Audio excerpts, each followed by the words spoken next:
Hey everyone, my name is Justin, and it's been a very long time since I've made a tutorial style production video on this channel. Not too long ago though, I had a brief discussion with someone about the challenges when creating highlight content from Twitch and uploading it to another platform like YouTube. So I thought I'd go over some of the steps I use to create live stream highlights for my channel as a bit of a template for others as a guideline. So, kicking things off, we're going to access the video producer. So I actually think that mine, is already on my home page here. So I'm going to access my settings and I'm going to go to video producer here. And then personally, I do a lot of my uploading and downloading kind of when I have a significant amount of downtime. So like overnight or if I'm out and about, things like that. But I would normally click on the three dots here and choose download. And then once something downloads, I would then come back to this and access it from my downloads or move it wherever I needed to on my computer. And for the sake of time, I actually went ahead and did some of these steps already. So I would click download here, and then I would go ahead and minimize this. And I actually have the Dark Souls live stream archived video over here in the top left on my desktop. But from here, once I have my download, I'm going to access my video editing software, which is Final Cut Pro 10. From here, I'm going to choose the import option in the top left. That'll let me navigate to anywhere I want to go on my computer where the video is. And in this case, desktop Dark Souls live stream archive here. And I'm going to go ahead and choose, I'm going to choose cancel here on this because I actually, like I said, in the vein of time, went ahead and already did this step. So the archive video is down here, and this is where you can normally scrub through either here, kind of in this preview or in the timeline. But what I generally like to do is I will I know what I'm looking for usually, so I'll kind of like select an area, like let's say here, and I'll press the I key or just click that spot to select that as my beginning point. And then let's say I go, okay, well this looks pretty good, so I'll select O and select my out or my end point, and then I'll drag this to the timeline here.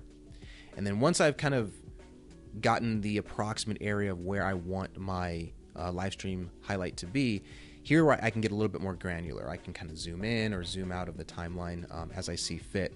So one of the next things I'm going to go ahead and do here is in the vein of getting more granular is I'm going to create markers.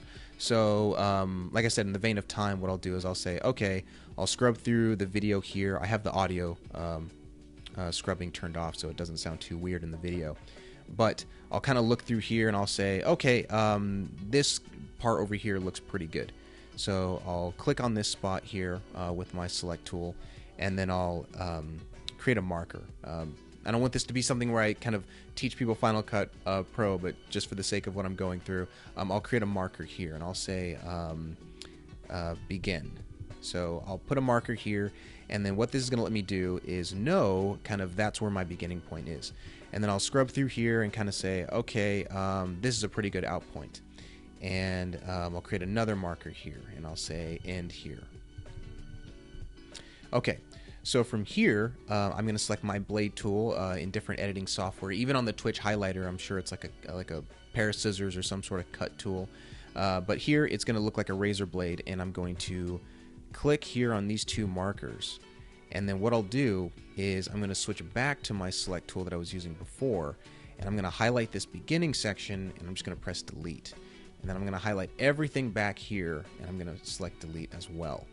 And so that just narrows down however long this clip was. What was this, 25 minutes? So it's going to take this 25-minute clip, and it's going to narrow it down to, it looks like this is going to be about 2 minutes and 47 seconds. So what I'm going to do, I'm just almost at the end here, is normally I would go to the beginning, drag the playhead here to the beginning, and kind of play and kind of show what this looks like.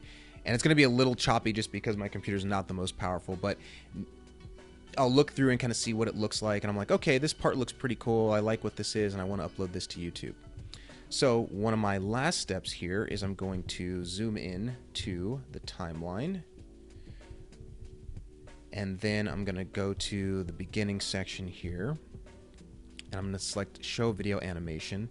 And then all I'm going to do is I'm going to drag this compositing opacity. You can kind of ballpark this, it's entirely preferential, but I just drag this a little bit towards the beginning, the slider. That way, as the video starts, it kind of fades in from black. and then I'll kind of go to the end here as well and do the same thing.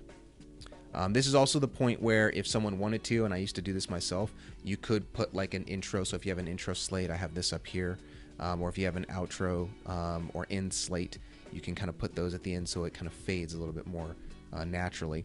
But for what I want to do, I would kind of come here, I would create my little slider, and then as the video ends, what you'll kind of notice is that it should fade to black here.